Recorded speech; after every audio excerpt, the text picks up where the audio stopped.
What's up, everybody? Welcome into CHGO Bears After Dark right here on CHGO, brought to you by ComEd, ComEd.com/clean, our presenting sponsor. Thank you so much for coming in. That's right.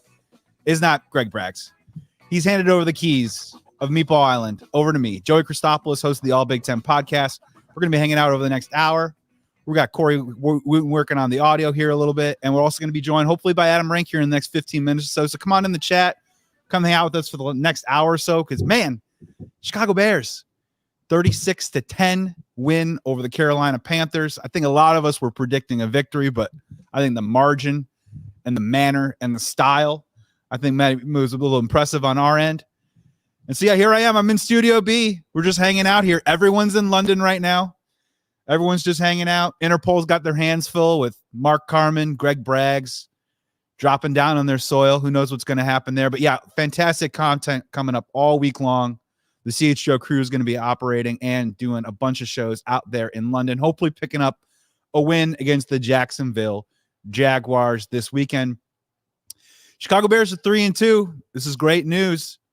We're going to talk a lot about Caleb. We're going to talk a little bit about the defense. And more importantly, it isn't just about, I know we're going to get through a little bit of, well, they haven't beaten anybody yet, Carolina Panthers, but as we're looking at this schedule over the next month or so, I think this was a great step in the right direction, right? Because there's some winnable games on this list. And when we talk about, we are in this episode, we're going to talk about the NFC North Division.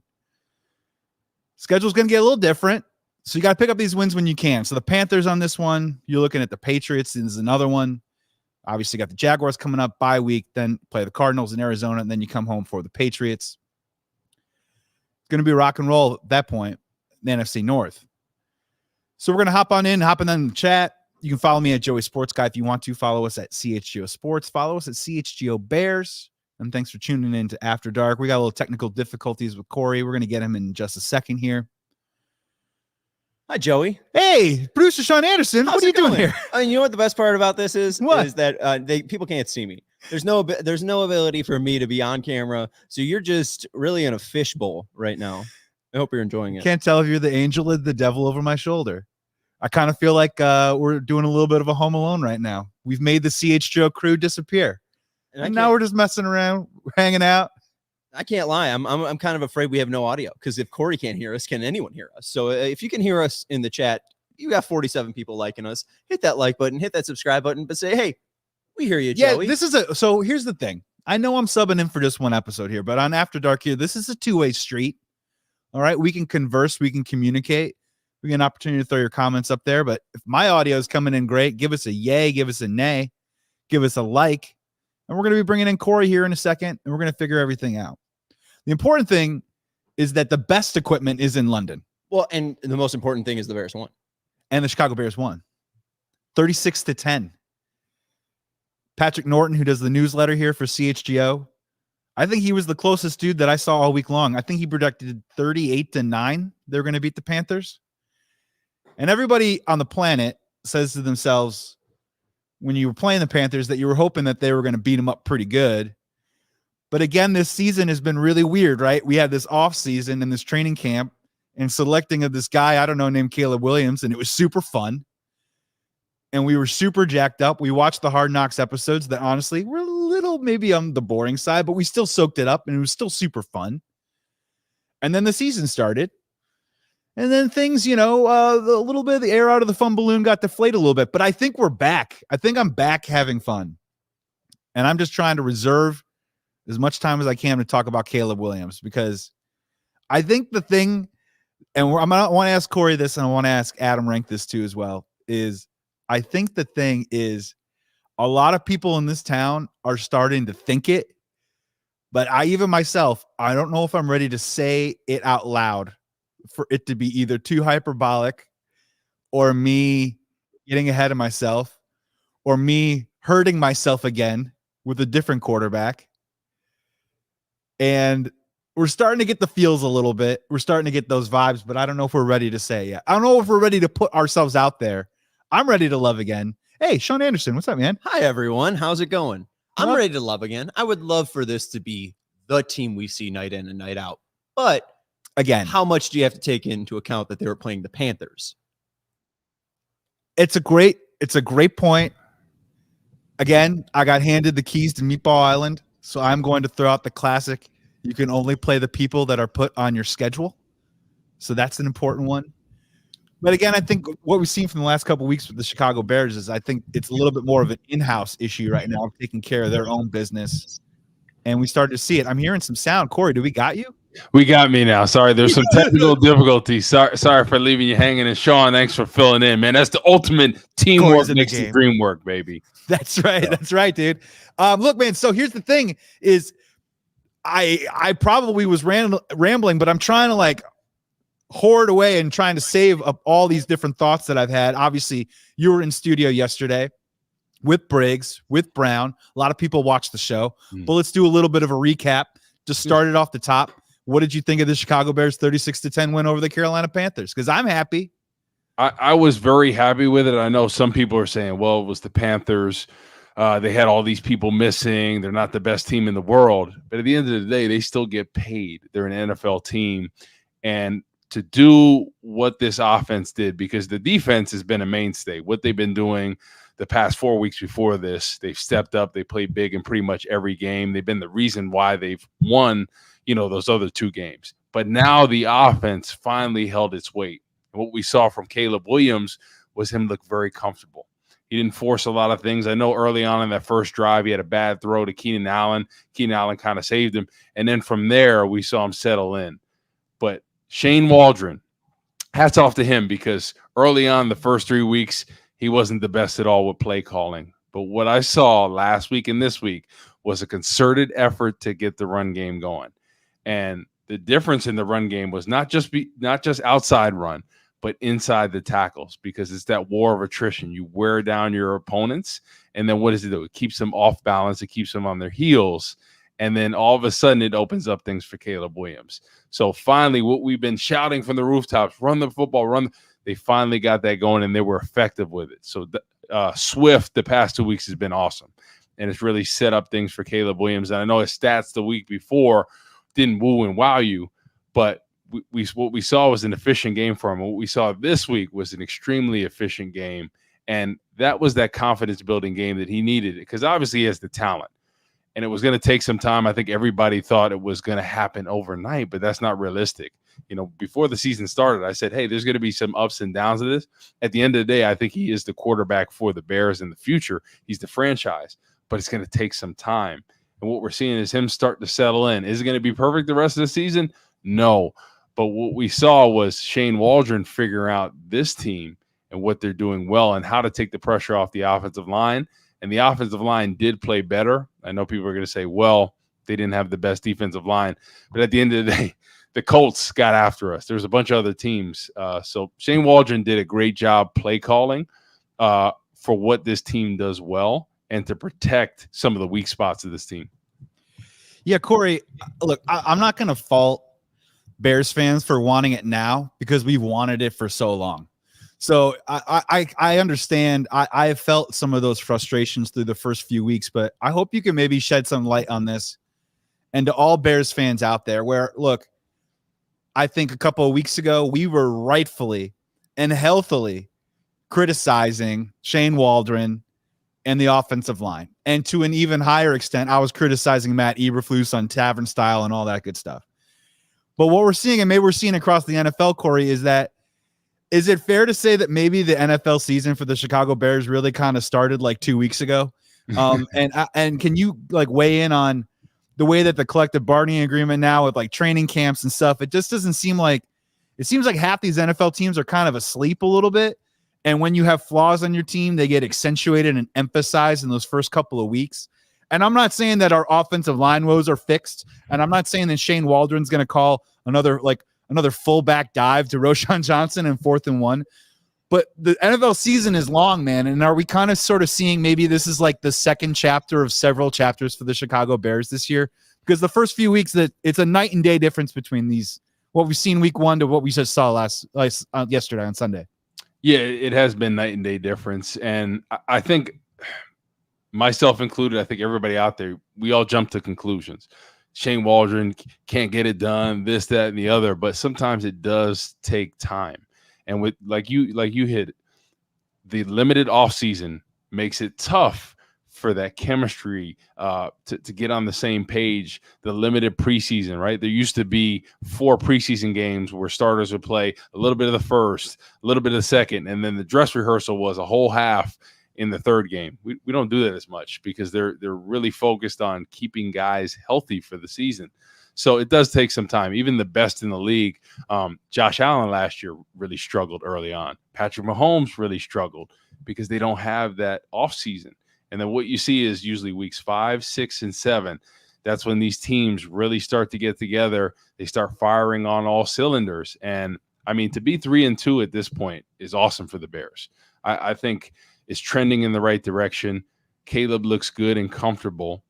Everything that we thought we'd see from him, that's what we saw last week. And it just was great to see him and DJ Moore on the same page because there was a lot of whisperings and rumblings about DJ Moore not being happy. How could he not be happy after that game, right?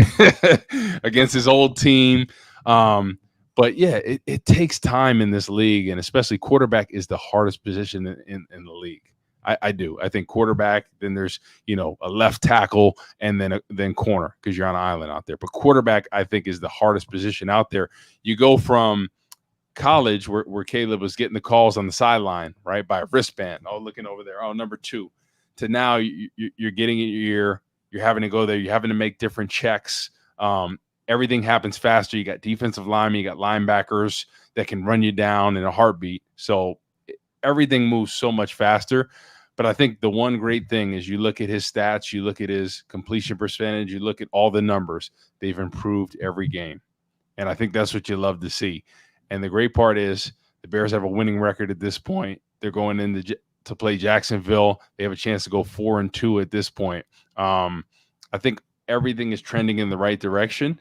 And if Shane Waldron continue with this game planning, getting the run game going, I think it just makes everything that much better.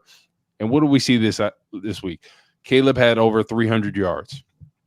There was more balance. They ran the ball more than they passed it. And what do we see in the Colts game? He threw the ball almost 60 times. So there's so much more balance. And what that does is it opens up things in the offense. So Shane Waldron, I think it was a learning lesson for him the first couple of weeks, figuring out what this team can do, figuring out himself with the team. And is trending in the right direction. Obviously, if they could have another great performance against Jacksonville that's coming off a win, that would be huge for the team and the confidence going into the bye week. But I'm excited for this Bears team, especially the offense, just the way it's trending. And anytime you can get your number 1 the ball when you've been struggling to get him the ball, and you did it so effectively in the game, I think it just builds confidence for that combo right there. Yeah, we're gonna take a closer look and a deeper dive into Caleb Williams because we got a lot to talk about in terms of our quarterback. But first, we got to take a quick break here on the CHGO After Dark. CHGO After Dark is presented by our presenting sponsor, ComEd. It's getting easier for businesses to switch to electric vehicles. That's something we can all get behind for the health of the planet and for the well-being of all who share it. Yeah, Joey, the electrical grid is evolving to meet your cleaner energy needs as we all move forward with confidence towards an electric tomorrow. Whether you have one delivery van or a whole fleet of shipping trucks, ComEd can help guide you to make those changes that make sense. So Sean, what should businesses owners do? Well, they should go to ComEd.com/clean. I thought you were supposed to read the URL. I just read the URL. I thought you were. Anyway. Wait. So learn more about resources. That's ComEd.com/clean. Fleet rebates and infrastructure incentives are available to help businesses go electric. If you own a business, don't wait. Start making your plan today to switch to electric vehicles. They're good for business, good for the planet, and good for all of us. Go to ComEd.com/clean. Did you say ComEd.com/clean? Yeah, and I didn't want to read it, and you made me read it. So there you go. But you can go now and see how going electric at ComEd.com/clean leads us to a better way of doing business and a better future for generations to come. Certainly being a little trickster today. Also talking about one of our other presenting sponsors. We're talking about the Chicago Sports Network. We're talking about CHSN, the new home of the Blackhawks, Bulls, and White Sox game. CHSN will broadcast more than 300 live games per year across the Blackhawks, Bulls, and White Sox, and will feature a full lineup of original Chicago-focused sports content. They're also Chicago-based, Chicago-built, and Chicago to the core. And they're bringing to every single corner of Chicago across our 77 neighborhoods and beyond. At CHSN, Chicago comes first. Visit chsn.com for more info on how to watch Bulls, Hawks, and Sox games all season long. Coming back here on CHGO After Dark here with former Bears defensive end Corey Wooten, and coming on in, he's NFL Network's very own. He's the Sick Podcast with Adam Rank, and a friend of the show. It's Adam Rank. Adam, welcome to the show. How are you, man? Big Rank, what's up, What's man? going on? Listen, I'm so happy to be here tonight. I've got so many things to say, so many things to get off my chest, and it's a great day to be a fan of the Chicago Bears, and it's fun to see. I know there's still haters out there. There's still pockets of resistance out there who don't want to come in here and admit they can watch a football game and then be like, that it was the Carolina Panthers or whatever it is, whatever excuse they want to throw out there. And it's like, it's not like the Bears went out there and won a last second miracle game against the Panthers because Andy Dalton threw an interception or fumbled a kneel down or something. Like, they destroyed them. They took the will of the Carolina Panthers, which didn't have much will to begin with. You destroyed them so much that they put Bryce Young back into the game. Like, that's how low it got for the Carolina Panthers.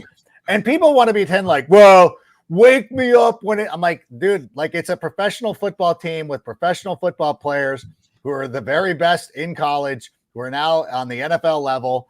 And I'm not going to apologize for it. I'm going to sit here and revel in it and understand that our quarterback is making progress and making like real progress, not in a, hey, listen, only throw it to the right side of the field. Don't try anything tricky. Like, just be cool. We'll dumb it down. Simplify the playbook, Adam. It's funny too. Playbook. And not to promote my own podcast, but I had Cynthia Freeland on Friday for our weekend edition of the show. And we were talking, and she reminded me, I'd kind of spaced on this, like Cliff Kingsbury, when you go back to his time at you could probably even go back to Lubbock, but when he was the coach of the Arizona Cardinals, they always started off hot, and it always looked like, oh my God, this team's going to the Super Bowl. And then by the end of the season, you're like, this is garbage. Like, I don't know if he's not self-scouting or whatever the problem is. Like, he starts off fast and then dies down. And even in that first half of that game yesterday against the Browns, like, you're like, oh, look at that. Like, I see Washington score. They've got 7 points at halftime. Like, okay, let's see what's going on.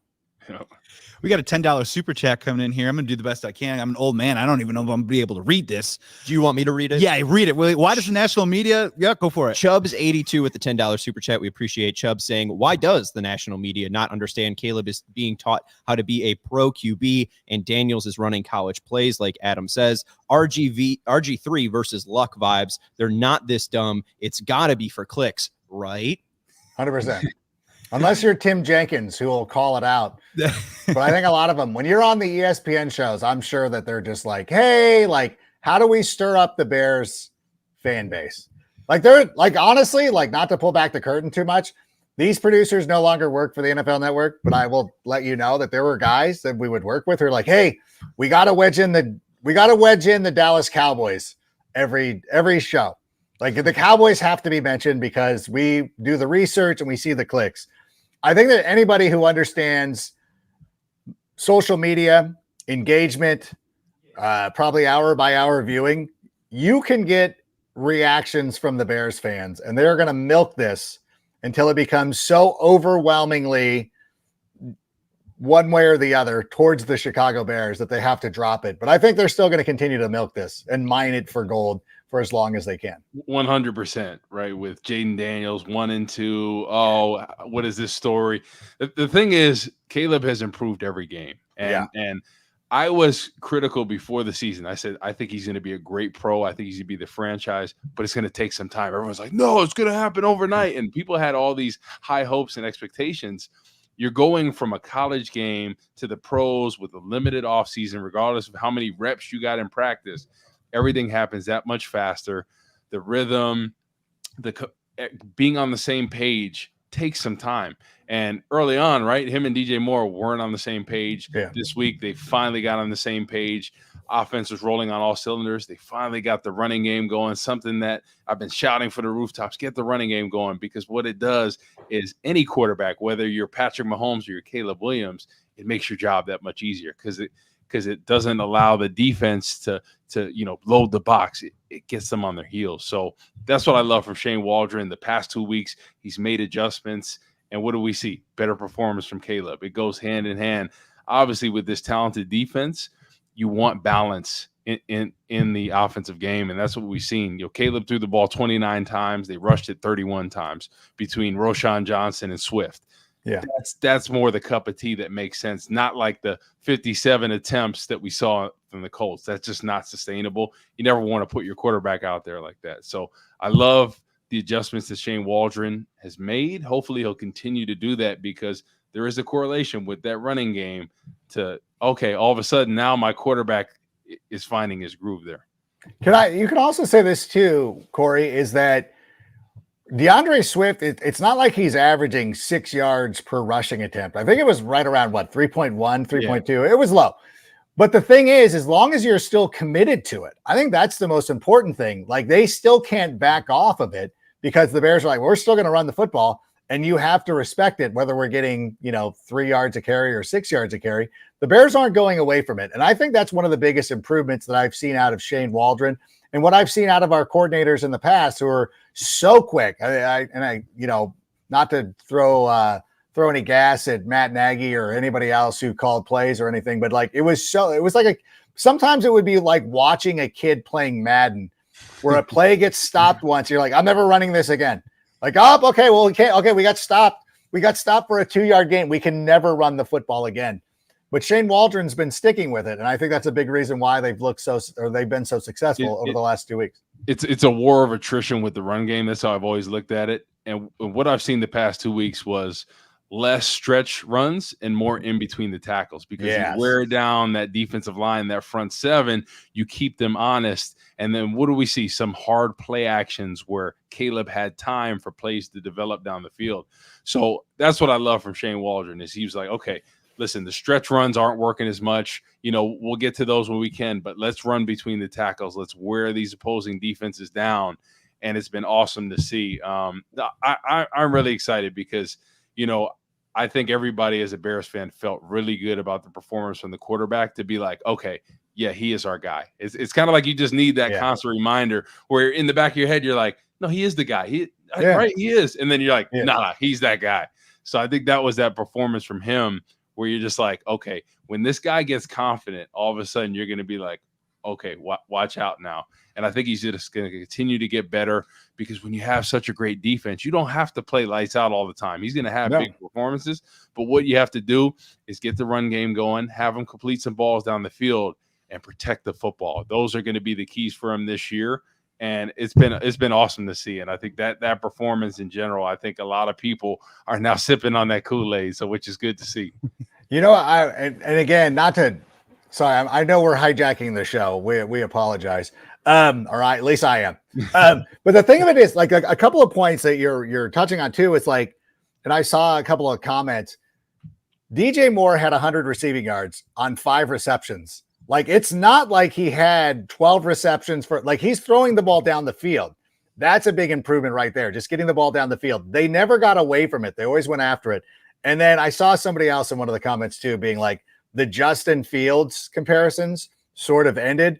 And I want to speak on this, because I know one of my friends was out there today. Yeah, this is the best part of it. And I love Justin Fields. I'm glad he's doing well. And people like Terrence and everybody who are coming out and finally acknowledge, like, okay, you've won me over. The thing of it was, and I know this is a fact, so many people were watching the Bears games.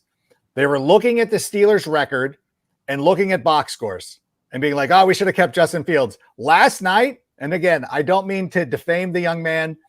Last night, people got a chance to watch Justin Fields. And for a lot of you, and you don't have to admit it, because I know it's true, you finally saw him play as a Steeler for the first time, and you're like, yeah, okay, maybe we did okay.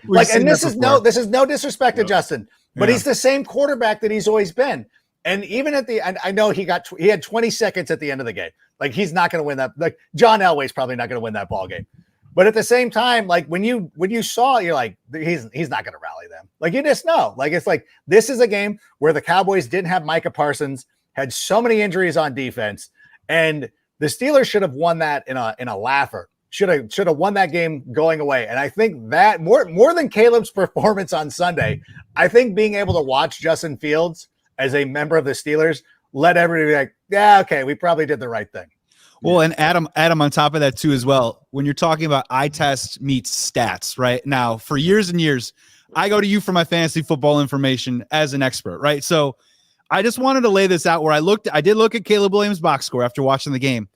And I was like, man, when was the last time I saw that from a Bears quarterback? So I tried looking it up. I didn't go too far back. Let's just go back to the last two quarterbacks. Yeah. So Caleb Williams completed 69% of his passes, threw for over 300 yards and multiple touchdowns. I was like, how many times has that happened over the last 7 years with Mitch and Justin? Do you want to garner a guess with Mitch? One time against Tampa Bay. Tampa Bay is correct. He did it 4 times. 4 times. 15, yeah. So Tampa Bay in his Miami 15th start in 51 total games, he only did it 4 times against Tampa Bay, which, by the way, was a 5-11 team, Bears fans. So that was also a cupcake game. He did against Miami and then twice against Detroit. Yeah, once in 2018, once in 2019. How many times did Justin Fields throw for 69% completion percentage above 300 plus yards and multiple touchdowns? He only threw for 300 yards in one game, so I know that. I know, like, from a fantasy perspective, he had the rushing to buoy him. Yeah.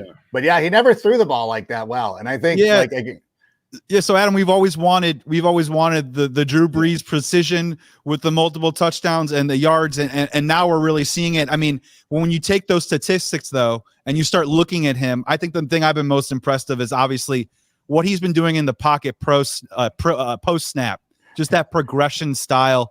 There's a couple plays there where he's looking this way, let's looking that way. When you mentioned split the field in half, simplify the playbook, none of those things are being uttered right now with Caleb Williams. They're giving him the keys right now, and I think statistics are meeting the eye test, and that's what I'm so excited about. Looking off a defender and getting DJ Moore open by looking a guy like it seems so simple, but we really haven't had a quarterback in the last 2 tries who really does that. And again, I don't want to flame the former guy to make the current guy look well, because I don't think that we need to do that. But this is something new for Bears fans and what it's like to watch a quarterback who can do these kinds of things. And it was exciting to have some of these. It was exciting to have Justin, because how great of an athlete he was and how spectacular he was and how much fun it was. But this is like real quarterback stuff, and we're really starting to see it. And I can't be more thrilled. I'm like, oh, this is what it's like. It's kind of like the first time that, and you're probably, you guys are youngins, so you don't know what this is like, but I grew up on box TVs, like tube TVs.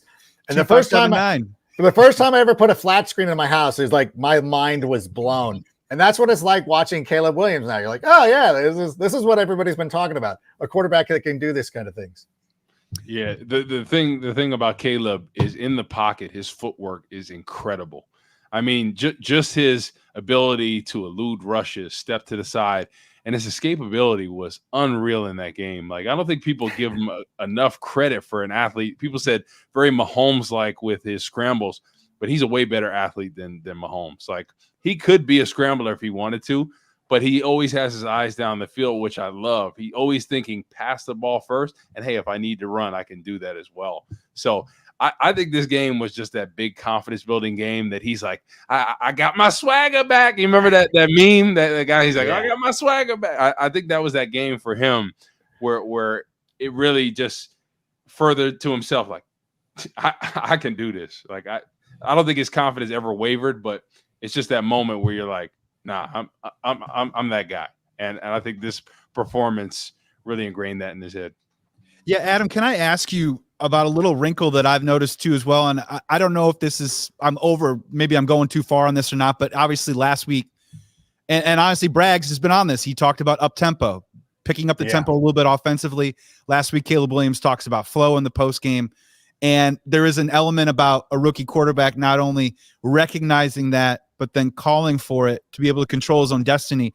I noticed a stretch in the third quarter here It was around like the 11-minute mark in the third quarter. They ran 4 plays, and I'm just going to read them out really quick. It was Cole Kmet completion for 6 yards. Caleb DeRome for 11 yards, but only 30 seconds came off the clock, so there was still 10 on the clock when he ran that. Caleb DeKeenan for 19 yards at 30, only 30 seconds elapsed, and then he hit that beautiful. He completely turned his body over to backside and hit DJ Moore there for 19 yards, only 28 seconds off the clock there. Have you picked up on that? Do you think that is something that's helping the rookie quarterback? And talk a little bit about that nature, maybe trying to speed it up at moments to clean up the looks. Yeah, you know, and the amazing part of it too is when you're watching it and you're watching it from home and you're seeing, they're going no huddle. They're getting back up there. They like the personnel they have on the field and everything like that. The one thing that I've noticed is that I have no anxiety about it. Is far too many times in the past when we've tried to do that with other quarterbacks, you're like, oh God, we're going to end up like, we're going to take 30 seconds off the clock and then punt it. And it's just disheartening. But with Caleb, like, it's just like, we're probably going to pick up a couple of first downs. I think that is an underrated change. Is like, hey, I have confidence that like, we'll at least eat some of the clock or anything like that. But no. And again, this goes back to the coaching. And I understand where Bears fans are coming from because a lot of people, and they're just never going to give the offensive coordinator credit, which is fine. And it's the way fans are. Like I grew up with relatives who are from Illinois who, my guys who are living out in Sandwich right now, my uncles who's still like, I don't think I'm like, whatever. Like you're never going to convince those people. But I think that when they had that team meeting and they all just said, this is what we need to be successful. And they've implemented it. And I think the big litmus test this past week was, are they going to continue to do it? Because we've seen times in the past where they'll come out and they'll be like, hey, we've ignored David Montgomery, and they give him 30 carries, and we're like, oh, this is great. And then they'll go back the following week and give him 5. And you're like, what are we even doing here? But to Woot's point in the beginning, like there was almost a perfect split of run to pass that they built on it. Like that, I think that's the most impressive thing. Like not only going up tempo and like letting the quarterback do what he needs to do to be successful or make him the most comfortable as possible while still expanding the playbook and asking him to do real quarterback things. It's that looks like they learned their lesson and they kept it up. Like they're still doing it. You know what I'm saying? Like that's what you want to see. And this is another perfect test. And again, like I'm not going to sit here and say that, Shane Waldron is the coordinator of the year, but let's see what happens in London. Like if they continue to do this, and outside of a thing where it's a runaway one way or the other, and they're like, okay, well, they ran the ball a lot because they got up by 30, or, they threw the ball 50 times because there were some mistakes and they got behind. But if they stay true to their game plan, and it's, again, more 50-50, it's more tempo, it's more showing that comfort, these are the most important things that we need to see. And those are the things that have been probably the most impressive. Yeah, Corey, just talk real quick about like what does up tempo do to a defense? I mean, obviously it can eliminate some pre-snap, a little mixture of coverages. It can eliminate some things and just let them play free. What does it do to a defense though? As a D lineman, you hate that. We played Chip Kelly back in 2013. You remember that offense, super up tempo. We went to Philly. I mean, we got the break speed off us just because that up tempo coming to the line, it doesn't give you a chance because defensive linemen, we rotate. So you don't get a chance to get on and off the field unless there's a play right by the sideline. That's the only chance. So sometimes out there you're going 12, 13, 14, 15 plays if they have a long drive. So I think it does play to the offense's advantage to take advantage of them not being able to rotate, which, linebackers usually and defensive backs, they usually play every play with the exception of a nickel, depending on the package. So they're a little bit more prime for 15 play drives. Big defensive linemen, yeah, they're fast and athletic, but we're big fellas, 270 and above. So we're not used to going, 10 plus plays. So I think it does play in their favor. And if you ever want to get a team off balance and you want to get that offense going, I think that's a good way to start to get things going. We're here with Adam Rank and Corey Wootman here at CHGO After Dark Bears. We got a super chat, producer Sean Anderson. We do. Our super chat is coming from our guy Chubbs82 again, saying if he was Khalil Herbert, he'd ask for a trade because he 100% thinks he's better than Roschon Johnson. Is he? Yeah, I don't know that I'm there. I'm pretty comfortable with the guys that they've kind of settled in on, and I think that one of the big improvements for this team is not trying to work in 3 people and not trying to make sure that Khalil Herbert's feelings aren't hurt. You get your drive. Yeah. Yeah. You know what? We don't need that. We just need the best players out there. And listen, I'm friends with Tyler Scott and I do a show with him. And I'm like, I know he's frustrated, but at the same time, like, I like that they're doing what's best for the team and letting those guys go out there and do it. I think they found a perfect mix of DeAndre Swift is that guy. He can run. He's actually done a really nice job, as Corey was talking about, like running between the tackles. They don't have to do stretch plays. He's a great outlet as a receiver out of the backfield, which that is pretty good as well. And then Roschon Johnson comes in and does the short line stuff, although I am pleased that they did give DeAndre Swift the opportunity. I don't know how he gets tackled at the 1. It is uncanny. How is it possible? Like when he was running and I'm like, he's going to get tackled at the 1. Like how, like, and it's not his fault. Like this is the way it ends. But I do like the rotation that they have. And if Khalil Herbert is upset and doesn't want to be a part of this process, like I understand where he's coming from, but at the same time, they have the proper mix.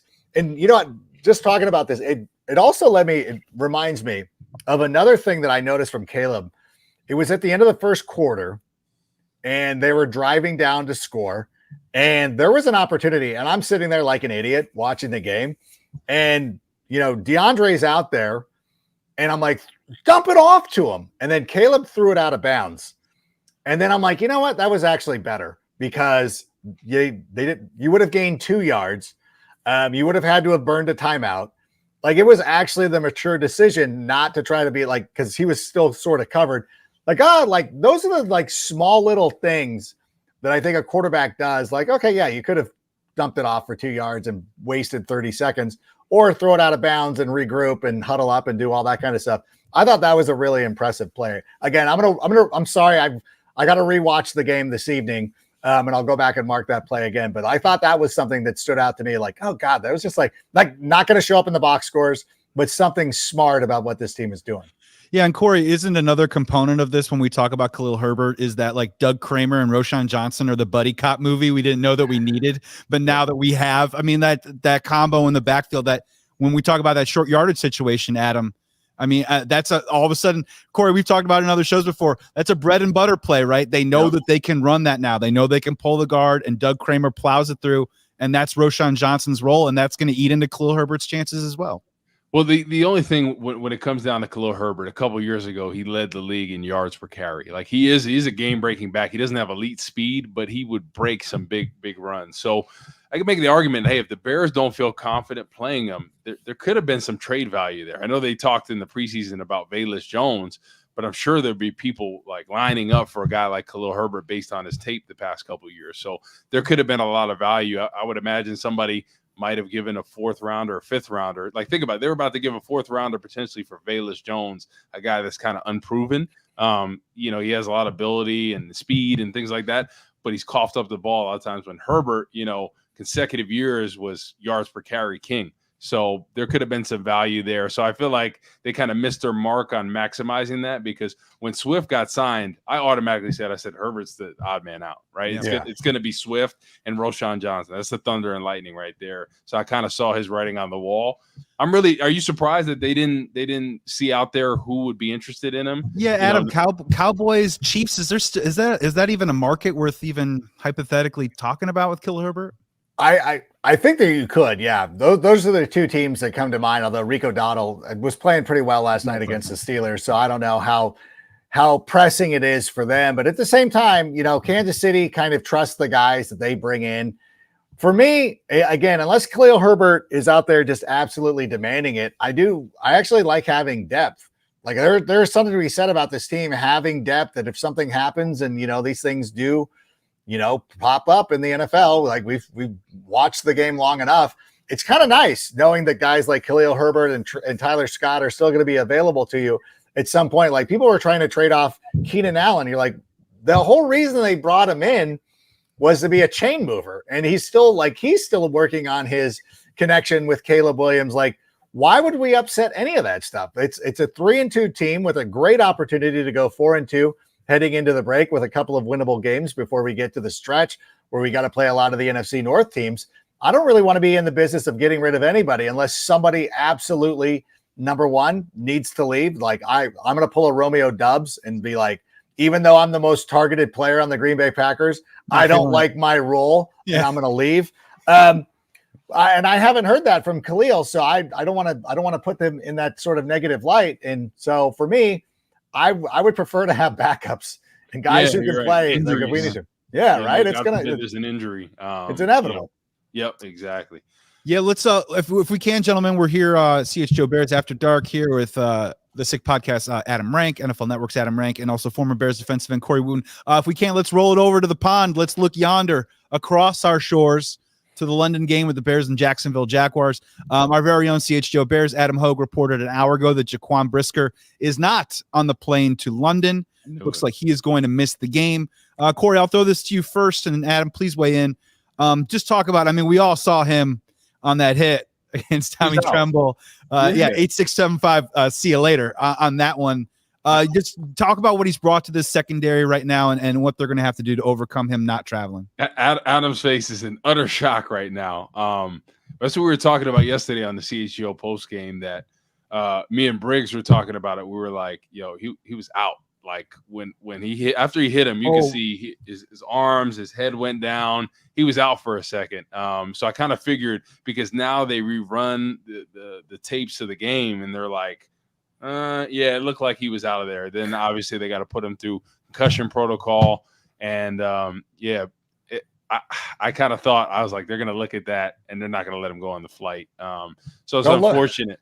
It's unfortunate because he's played so well. I mean, he's a real leader in there. He's tough, old school. It kind of reminds you of that, downhill smash mouth safety that you don't see much of anymore. But I kind of just worried about the way he would just play with reckless abandon, especially with where they're going with the game and concussions and trying to keep your brain healthy. I kind of just worry about him long term, just the way he plays. Like if he could just keep his head out of there, when he plays, you can still play fast and you can play aggressive. And sometimes it just happens, right? It's football at the end of the day, but he's had a couple concussions early on in his career, and I just worry about his long-term safety. Yeah. I'm sitting, because it's funny too, because looking at some of the games on Sunday, it's funny that they would pull out Jaquan Brisker. Josh Allen, him and Joe Burrow both got destroyed. Yeah, so if those guys are playing Justin this Fields weekend, last night, if I may, as well, guys. Justin Fields, hard one. Like, it's interesting, like who they choose to be like. You're not going to be allowed to play. You, Malik Neighbors. Oh, Josh Allen, you're fine. Joe Burrow, don't worry about it. Justin, like they don't care about him, so they'll let him do whatever.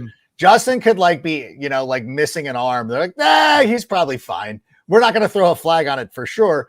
But I think as far as an NFL player, and I'll say this: I want Jaquan to be as healthy as possible, and I love him as a person. Like we quickly, he probably was like, who is this guy? No, we bonded doing Cam Hayward's celebrity softball tournament a couple of years ago because he's left-handed.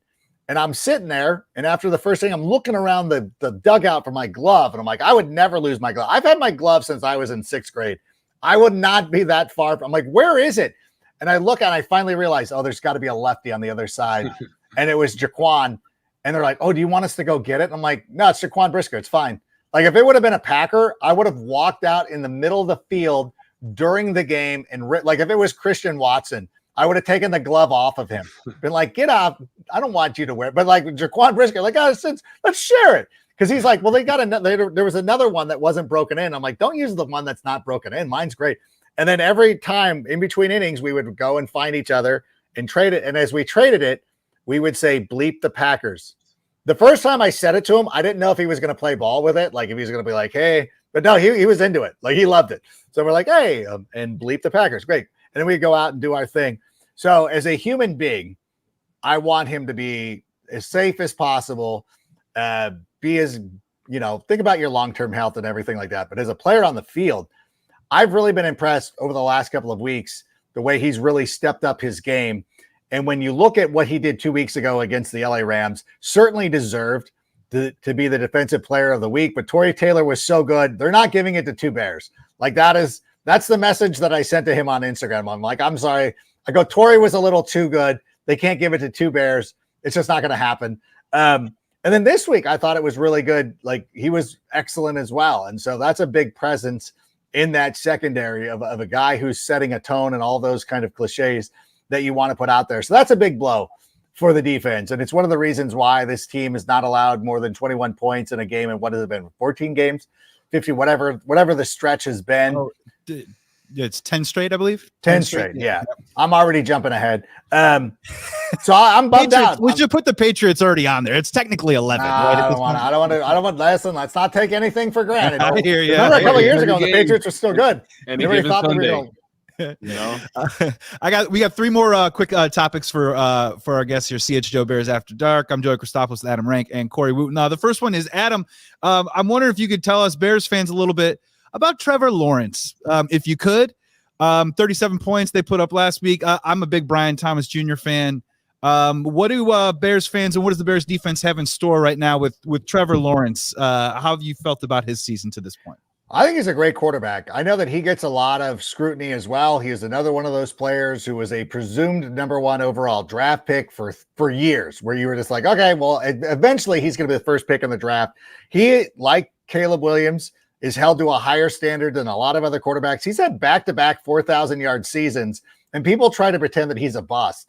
But I thought that he's played pretty well this year. I think a lot of it's got to do with Doug Peterson. The defense has not played as well, but now they're really starting to find a rhythm. Christian Kirk, we kind of raised our eyebrows when he had a huge contract delivered to him after his time with the Arizona Cardinals, but he's played pretty well.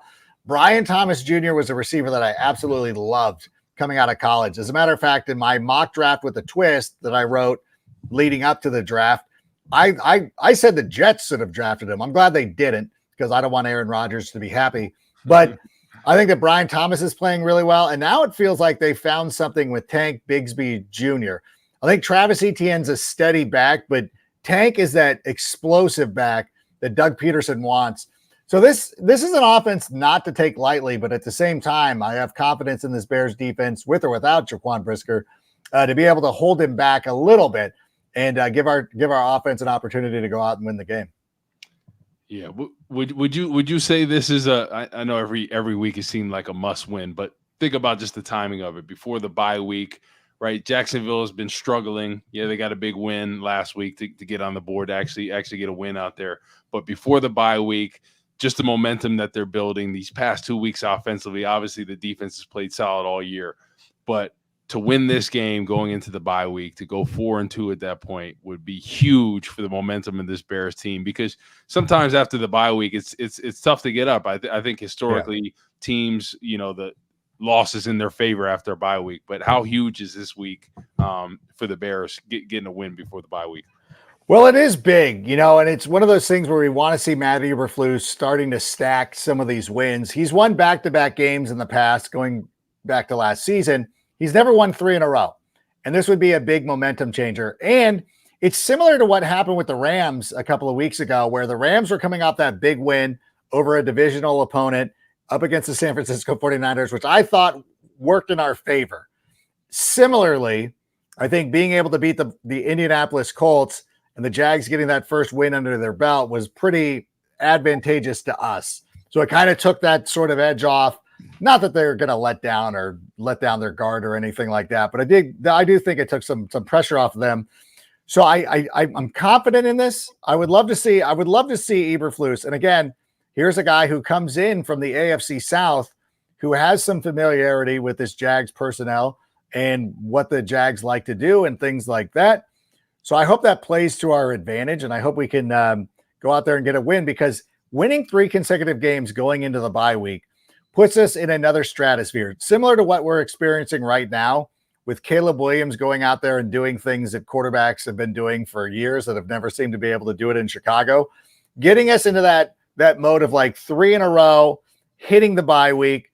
That's not something that we've experienced in quite some time. So I don't want to label it a must win. I thought that it was imperative to beat the Rams and to beat the Carolina Panthers. You can't lose those games, and not that you go into any contest thinking that you can lose one or this isn't that big a deal. I think it is kind of a big deal, and I would hope that we could bring this one home.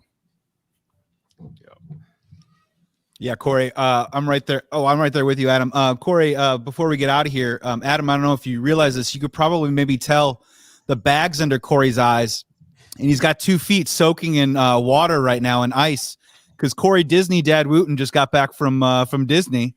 Disney Oh, World. that's you wanna- right. You want to The weigh in on favorite here. Disneyland versus Disney World? I got my thoughts on it too because I used to live in the beautiful Southern California area. But Corey, man, you survived. How are you? I did survive. I need a vacation after a vacation. We did 9 days of it, so that was the gauntlet of it. It felt like training camp again, but Mickey and Minnie Mouse. No, it was a Bibbity good time. bobbity boo blitz.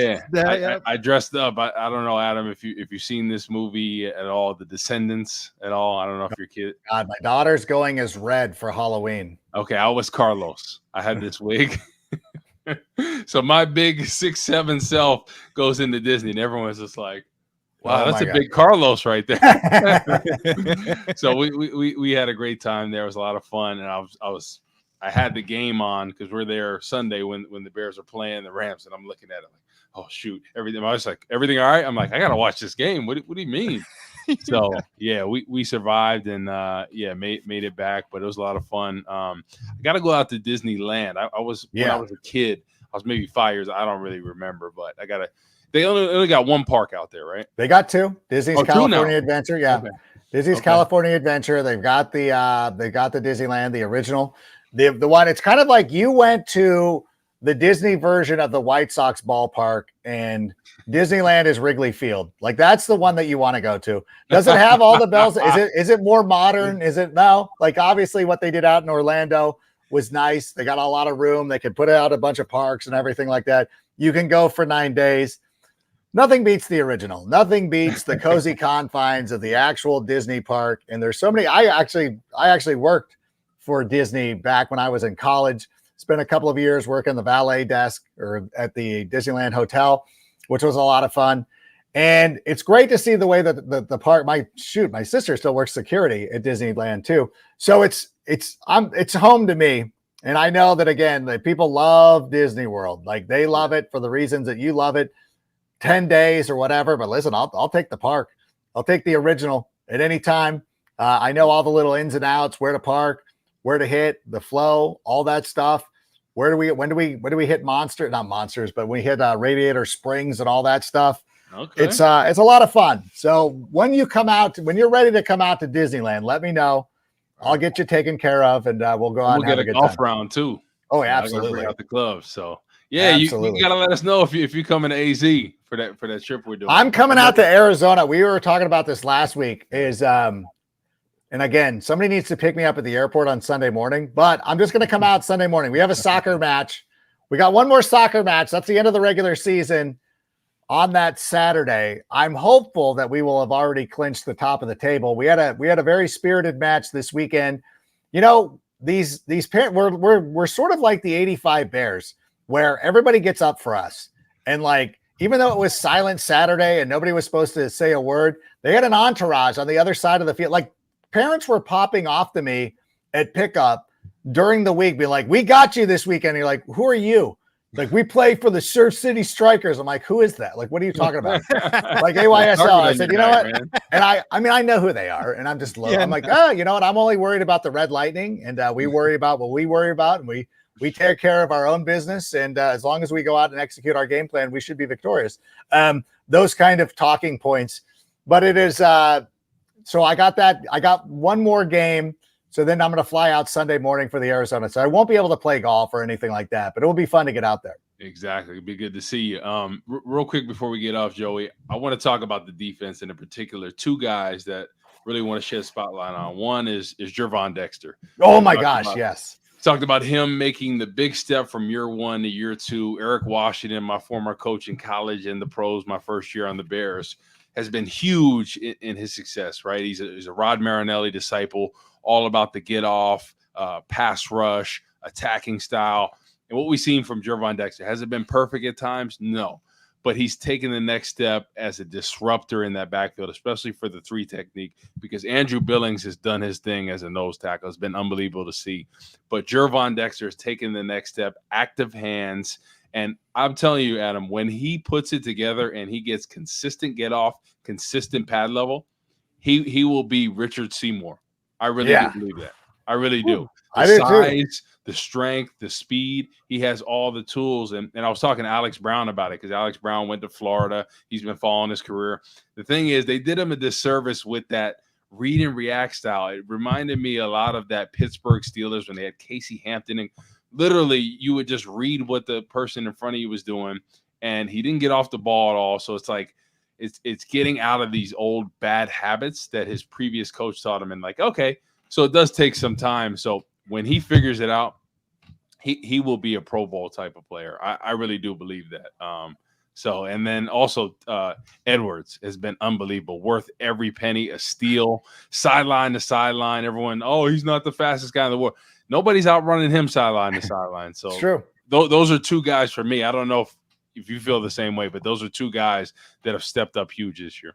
Absolutely. I'm glad you brought that up because I don't think Dexter is being talked about enough, especially, you know what? We took a risk not getting Jalen Carter, but still ending up with Dexter. And I'm not going to say that he's better, but I mean, he's trending in the right direction. More productive this year, right? We can make an argument about that all day. I think we could. I mean, I don't think that's a hot take or anything like that.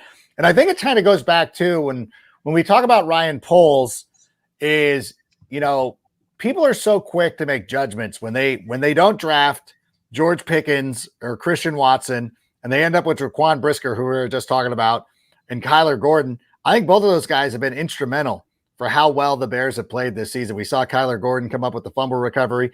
He's so good, Kyler Gordon, on those design blitzes for him, like always seems to get after the quarterback. Similarly, the thing with Dexter and like making that pick. So we have to sit here and listen to people complain about it. And then when they start playing well, then they disappear. Well, we're not having this conversation. Where are the Christian Watson people now? Like, you go and you run and you hide. And it's almost, I'm happy that some of the people who were anti-Caleb have come out and admitted that at least. But it's like, it really goes to show you that like Ryan Poles might know what he's doing. I'm not saying that every pick is perfect and but what about Claypool? What about like, okay, like everybody, Les Snead, who has built a Super Bowl, like makes picks that don't pan out. Like, that's the NFL. Like, go through every draft roll. Patriots, right? For years. The Patriots made plenty of bad picks. Yeah. Still found guys, still found a quarterback from the WAC or the MAC, that ended up being a borderline Hall of Fame wide receiver. Like, that's the thing. Like, that's the beauty of the NFL is like, not everything is perfect, but still we should give Ryan Poles some credit for some of these players that a lot of people weren't really excited about at the time, were upset even, but now have been paying off with huge dividends. Yeah, and if we're throwing shout-outs out, let's throw I'm going to shout out Jalen Johnson, too, as well, a guy that signed for buku bucks and is showing up and is at the peak of his powers, playing some of the best football of his career. While we're just tossing around names of this defense, we got to get out of here on CHGO Bears After Dark. I'm Joey Christopoulos. I want to thank former Bears defensive end Corey Woon. I want to thank NFL Networks and the Sick Podcast, Adam Rank, for joining the show. Thank you so much, guys.